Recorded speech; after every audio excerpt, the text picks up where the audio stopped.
And the Steelers have taken a first-quarter lead.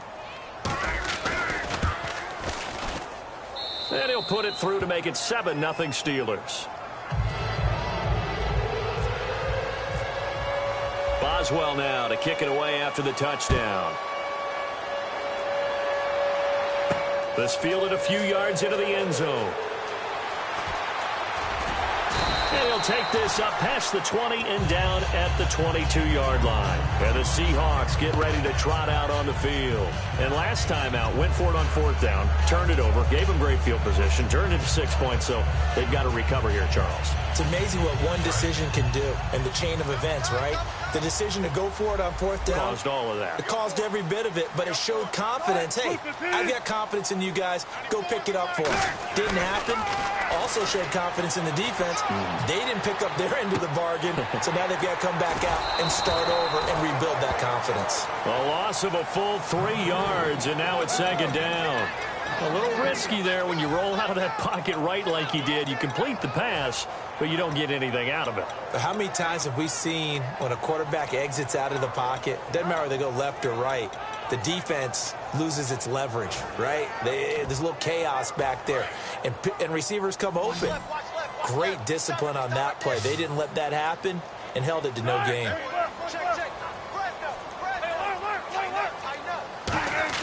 On second down, here's Wilson to the sideline, and a nice catch there. Made sure the feet were inbounds, and they were. If you're running out route, it's likely you're going to end up near the sideline. And what did we just see there? Toe tap. You got it. The benefits of practice. Toe tapping, foot dragging, picking it up, and making sure it was a catch.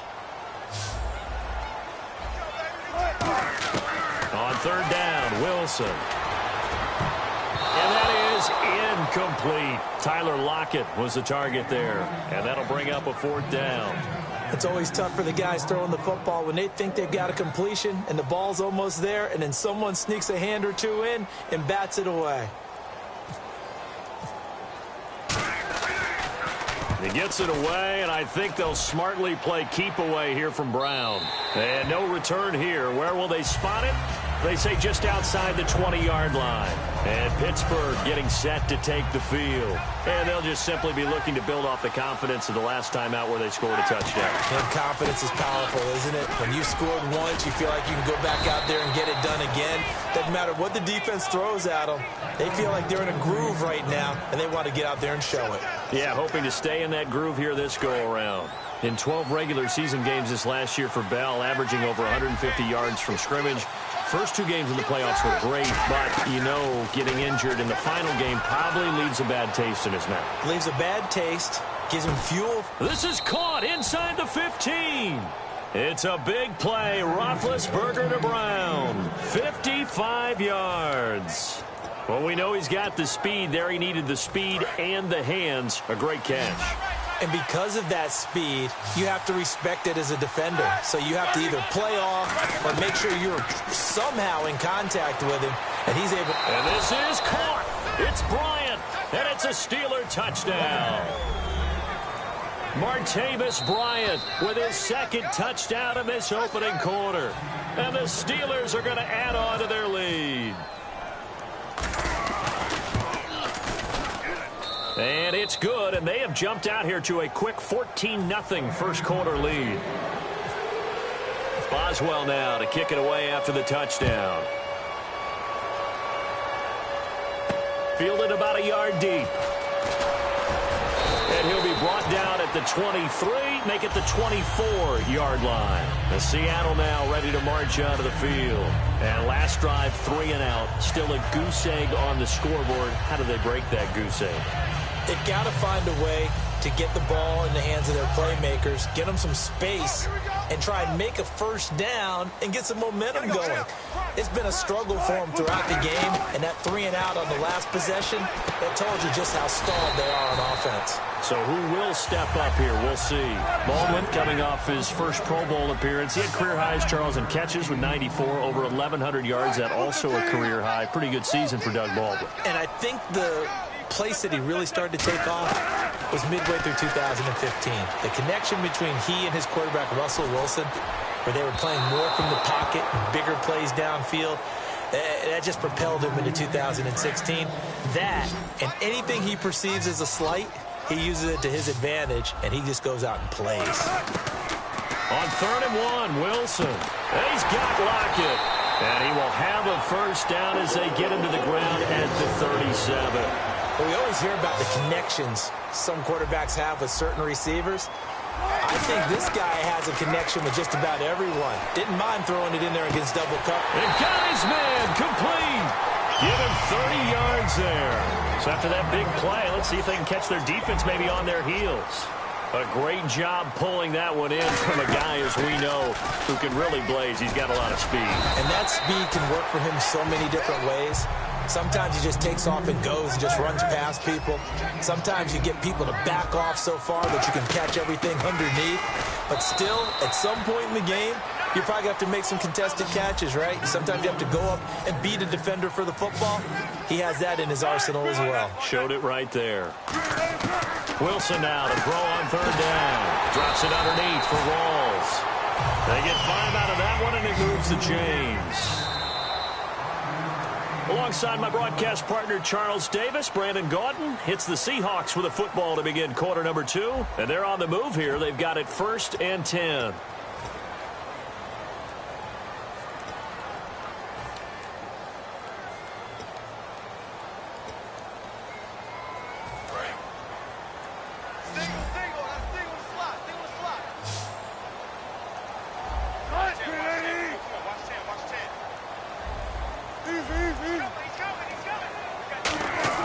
On 1st and 10, it's Wilson.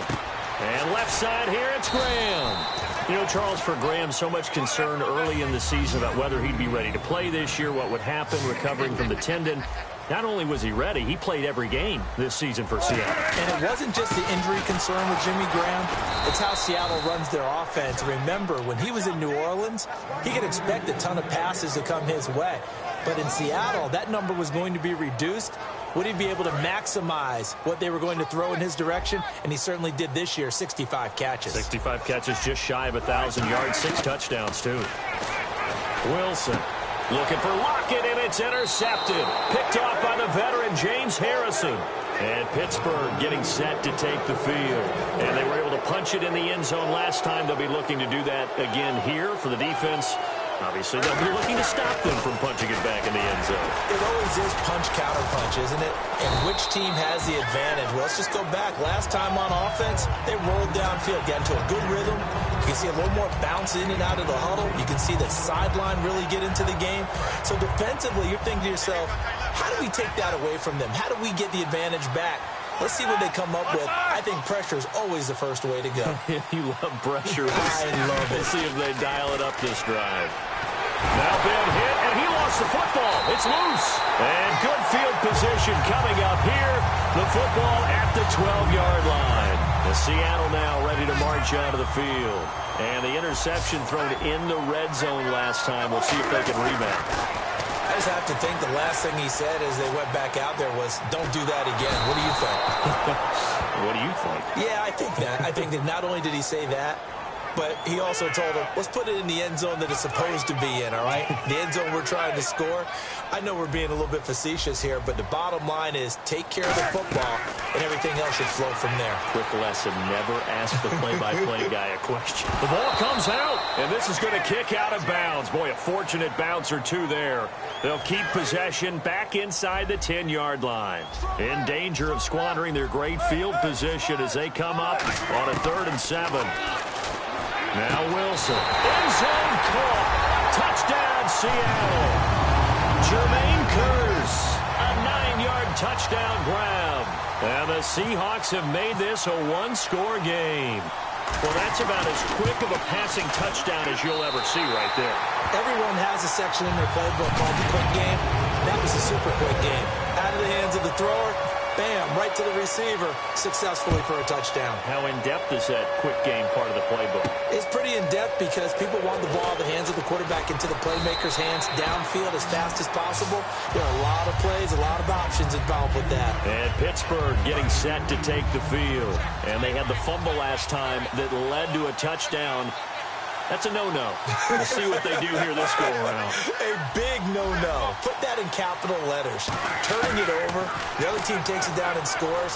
That can be a deflator for a football team. Now it's up to the offense to get back out on the field and pick things up. Yeah, they're out there. We'll see if they can pick those things back up. When you see zone defense and you know you've got a drag route on as your primary call, you've got to be really careful as a passer about how far you let your guy go because he might wander into some tough coverage. On second down, Roethlisberger escaping the pressure right. Now he's going to throw it deep to the others. And the defense loses him. It's complete. And into the end zone. Touchdown, Pittsburgh. Antonio Brown, an 80-yard touchdown. And the Steelers get the quick strike touchdown. It's good, and it is now 21-7. Boswell now to kick it away after the touchdown. And no return on this one as the fair catch is signaled for and taken. The Seahawks offense now, they get set to go back to work. And they're going to need another score. Got one last time, but still down here. When you're playing catch-up, every possession becomes crucial, doesn't it? It's vital. Get back out on the field, punch it in the end zone again. They know it's not easy, but what they do have going for them, they did score the last time. They think they've got a good formula working. And what about the defense? Well, now you're just saying to yourself, okay, give up a score last time. What adjustments do we need to make to slow them down now and get the ball back for our own offense? Is it more pressure? Is it more zone? What do they have to do? They're trying to figure that out themselves. We'll see if they can figure that out right here. Looking for Lockett, and it's intercepted. A great read, and it's picked off. And they have the football and will take over at the 24-yard line. And Pittsburgh getting set to take the field. And that recipe on their last drive that resulted in a touchdown looked pretty good, so they'll be hoping to do that once more. And it takes me back to when we sat with the offensive coordinator and the head coach. They felt pretty good about their game plan and thought there were some holes in the defense, and they exploited them the last time out. Let's see if they can come back and put together a similar drive. And we'll see if they can do just that. They'll go again with Bell, and able to get about 3 as he's taken down right at the 20. Some of the most unselfish players on any football team, defensive tackles, because we ask them to just eat up blocks and allow other people to make tackles. But when he can make a play himself, as we just saw there, that's a big day. On third down, Roethlisberger. He completes it to Bryant, and he picks up the first as he's able to take it down to the 7-yard line. And defensively, they were in zone coverage there. Do you have to be a little careful? You're losing playing against a good quarterback like he is to not play too much zone? Yeah, you have to be careful about how much time you're giving up. I think it's a good point you just brought up. So maybe if you still want to play zone, you go to a zone blitz scheme. And you can drop anyone out of your defensive front, defensive end, defensive tackle. It doesn't matter. You just exchange someone to bring more pressure towards the quarterback and still try and cover downfield. 2 minutes remain here in the first half. Back to CenturyLink Field after this. Now Roethlisberger to throw on second down. This will be caught just inside the 10. And he's in. Touchdown, Steelers. Martavis Bryant on his way to a monster game. 3 first-half touchdowns. He knocks it through. It's 28-7. And the Steelers find a way to stretch their lead. Boswell now to kick it away after the touchdown. This is taken about 7 yards deep. And he's up past the 20 to the 22-yard line. The Seahawks offense now, they get ready to come back onto the field. And following the interception, we'll see what they can put together on this drive. I can hear my old college coach right now. He always used to tell us before every game, the team making the fewest mistakes will win. What they're hoping is that that last mistake is their only one of the game. Coaches, that's all they talk about, turnovers, right? Minimizing those and maximizing opportunities. And now they're in the hurry-up. They completed the screen, but one of the things you worry about is can the quarterback get rid of the ball before he's actually tackled? So your offensive linemen have to hold up the rushers a little bit because you want to make sure you keep your guy's jersey clean throughout the game. And he bats it away, and it falls down incomplete. Brandon, what we just saw there is something we hear from coaches throughout the league. How are you going to defend what they call the moment of truth ball, meaning a 50-50? The ball's in the air, defender's there, receiver's there. Who's going to make a play on the football? And in this case, the defensive guys actually got it done and knocked it away. He finds his man, Baldwin. A gain of 26 on the third down conversion. I don't care how many times you tell the story, it never loses its luster for me. Doug Baldwin, undrafted out of Stanford, and plays like a #1 receiver should in the NFL. I don't care how you cover him. I don't care that his size isn't great. He's the one that typically comes up with the football. Absolutely. His roots go all the way back to Gulf Breeze, Florida, where he's from, right on the water near Pensacola, and then, of course, to Stanford, and boy, he's been good. Here's Wilson. And incomplete there. A nice hit. Jars the ball free and brings up third down. We know it's not an easy job to go out and catch passes when people are trying to tackle you and knock the ball away. But the bottom line is that's a pass he's got to have and a pass he should have caught. On third down, Wilson. And Graham's got it over the middle. And oh, he coughed it up. I'll call it luck or skill, whatever the case is. They're feeling good about just keeping the football there. Yeah, the biggest thing that they're calling it now, our ball. They don't care if it was luck or skill. And Wilson's going to be intercepted a third time. Picked off by Ryan Shazier. And the return comes to a halt right at the 44-yard line. And the Steelers set to take the field. And that last touchdown drive they had very balanced. How key is that balance? It's huge because most of the time when we talk about balance is run, pass, almost 50-50. But most of the times when you talk to offensive coaches, they say balance is we do what we want when we want to. And that means that they're ahead of the defense, keeping them on their heels. Yeah, they imposed their will on that last drive. And into the end zone. Touchdown, Pittsburgh. Ladarius Green, 55 yards. And the Steelers are going to add on to their lead. Heard a coach talk about those late-in-the-half scores, especially ones that give your team a pretty decent cushion. He said those could be the ones that can finish off a squad if you let them. Yeah, they've got the cushion. This half has been theirs.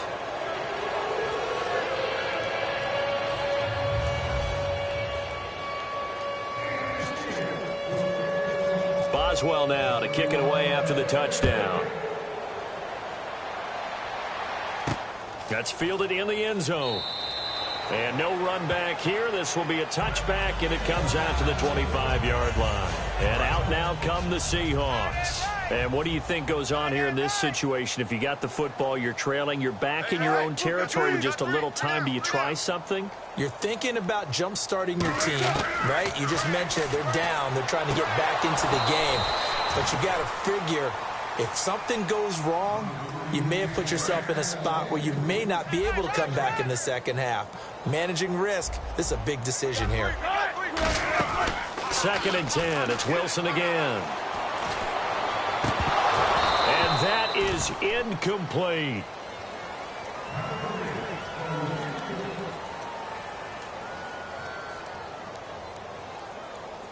And the offense looking to pick up the first down after the 2nd down incompletion. They come out here in the eye. Now it's Wilson. And for the 4th time tonight, it's an interception. Picked off William Gay. And the return will be stopped at the 34-yard line. And Pittsburgh getting set to take the field. And last time the formula was pretty simple. One play drive, long pass. That maybe they just want to do that again, right?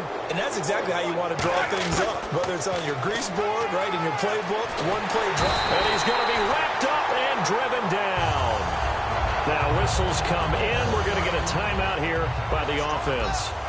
It's just their first, so they'll have 2 remaining here before we get to halftime.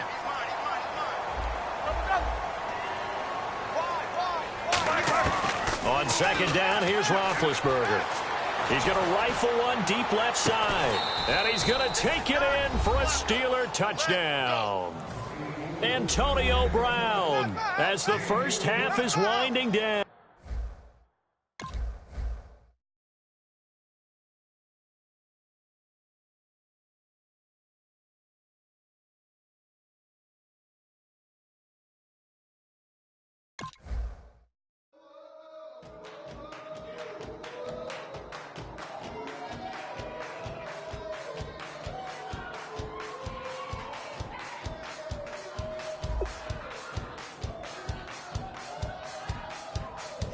chick